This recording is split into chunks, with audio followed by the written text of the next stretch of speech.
رسول الله صلی الله علیه وسلم فرمایي کله چې یو یتیم په ژړا سي د الله سبحانه وتعالی عرش په لړزه راسي، د الله سبحانه وتعالی عرش ولړزیږي.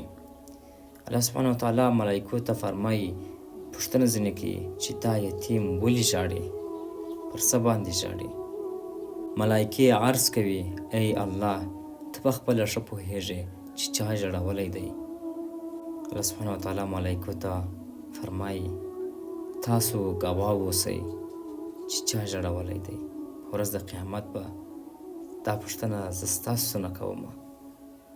څوک چې د یتیم اوښکې وچ کړي او زړه یې خوشحاله کړي او په سر یې لاس تیر کړي، څومره ویښتان چې د هغه تر لاس راځي، الله سبحانه وتعالی به په هغومره اندازه هغه شخص ته هغومره ثواب ورکوي.